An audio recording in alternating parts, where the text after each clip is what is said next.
All right, so we want to try some one-sided limits. So what we will do is work a couple of examples. So how do I interpret this? First of all, the a value I'm given is 3. So I'm interested in what's happening when x is 3. So that's just a little imaginary line so you can see better what you're doing. So what this says, find the limit as x approaches a from the left of your function. So I don't care what's going on over here. I only care about what is happening from the left. So hang on, okay, there we go.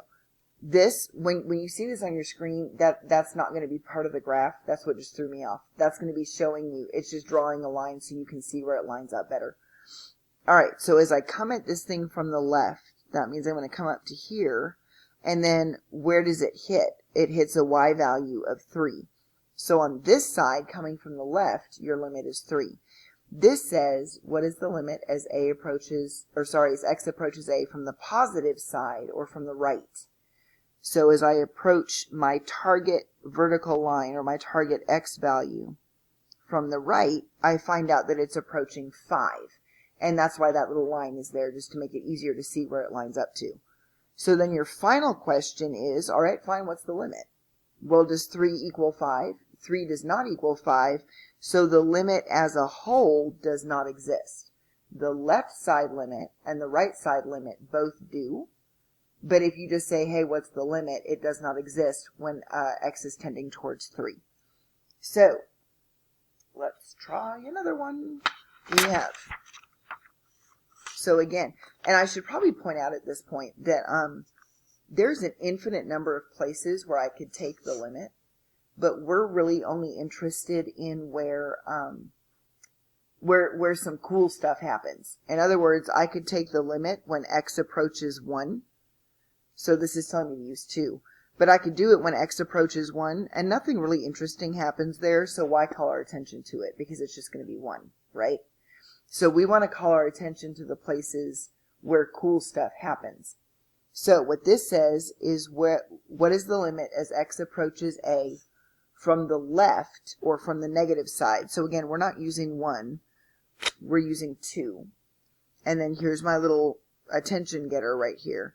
So as I creep up towards an x value of 2 from the left, that means I'm getting infinitely closer to a y value of 2. Okay? As I creep closer to an x value of 2, or a, from the positive side or from the right, so that means it's going to be coming from this way, what y value am I creeping up to? I'm creeping up to 2. So this one says, well, am I approaching the same number from the right and from the left? Yes, I am. So what is your limit? My limit is 2. Okay? So you get to do some more exciting ones. So I'm going to let you do that one, and I'm going to let you do this one, and I'm going to let you do those. I'm going to let you do those. All right, so the fun part about one-sided limits is that you can use the same strategies as limits.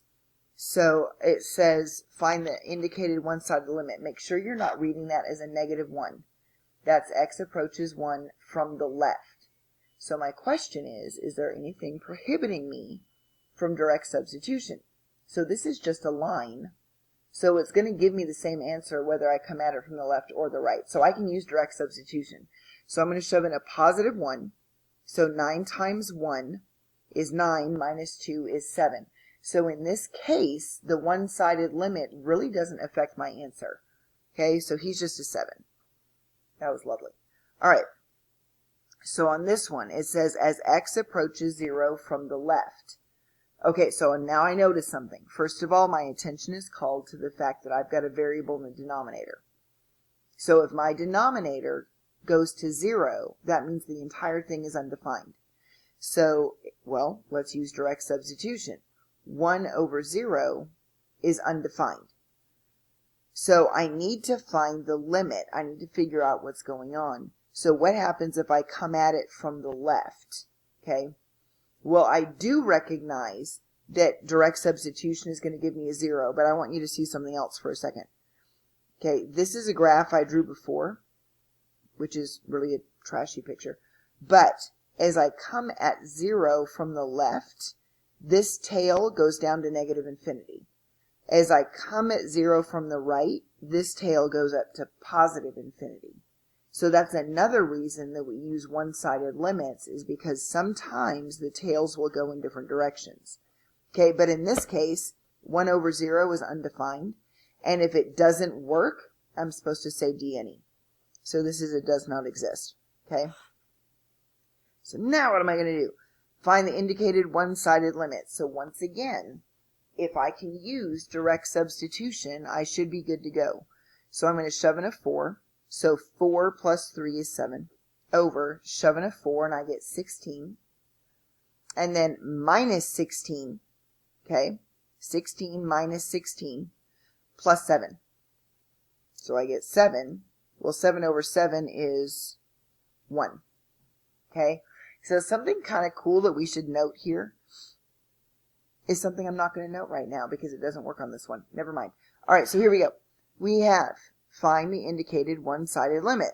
So if I use direct substitution, I'm going to get 5 plus 5 is 10. 5 minus 5 is 0.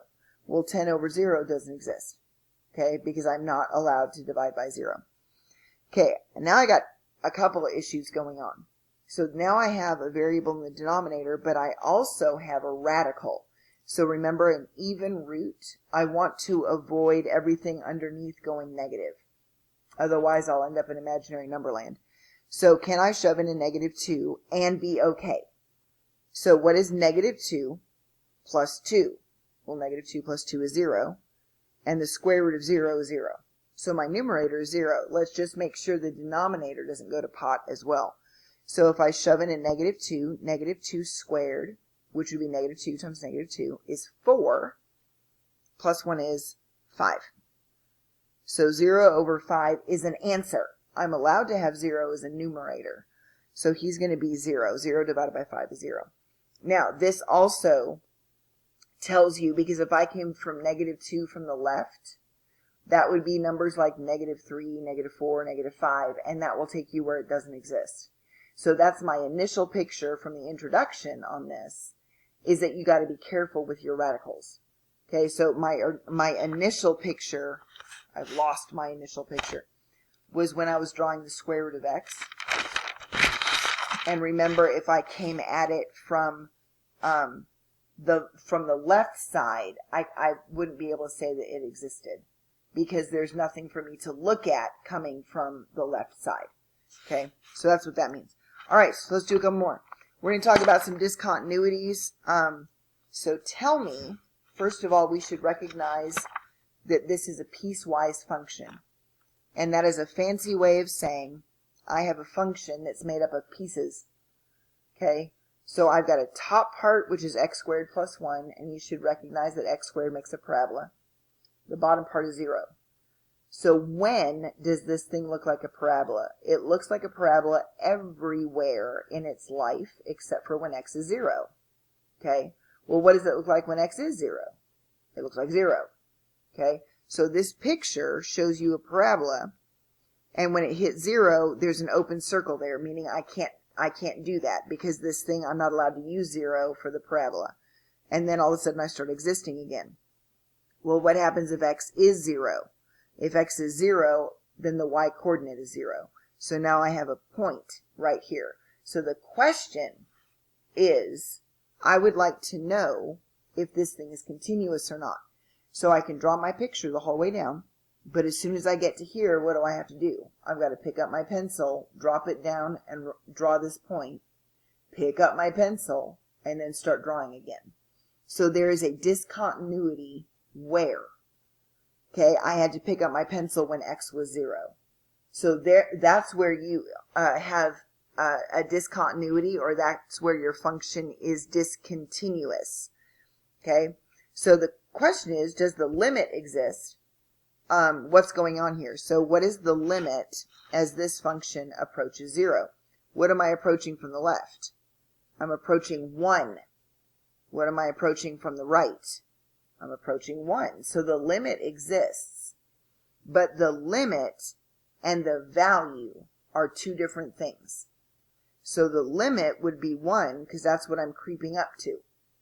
But the value, in other words, f of 0, is 0. Okay, because that's where the actual point is. So remember, limits are what you're creeping up to. So since the limit does not equal what the evaluation of the function is, since the limit does not equal the point that exists at 0, that means it's discontinuous. So your limit exists, but the limit is not equal to what I evaluated at. So that's going to be your answer for that one. All right, so I would like to know, when is this continuous? Okay, so I look for two things. I look for variables and denominators. That's immediately going to set off the fact I better watch out. Okay, variables and denominators, and then even roots. Those are the two things that are going to rip my face off if I'm not careful. Do you see a variable and a denominator? No, I do not. Do you see an even root or a radical? No, I do not. That means that every x value is fair game. So when can I draw my picture? I can always draw my picture. So it's for all real numbers. Okay? Tell me where this is discontinuous. So what do you notice? I notice that I've got variables and denominators. So I bet there's a place where it's undefined. So your shortcut is going to be grab your denominator, set it equal to 0, and then solve it. And I got one of two ways. This is the difference of two squares, so I could factor it, or I can add 81, and then I can take a square root. And then remember, whenever you take a square root, take a positive root and a negative root. So what's the square root of 81? It's positive 9, and it's negative 9. So if you use a positive 9, what is 9 squared? It's 81. Minus 81 is 0. Okay, so there's going to be an issue if you use 9. Same thing as if you use negative 9. So those are places where you're going to have to pick up your pencil because something weird's going on.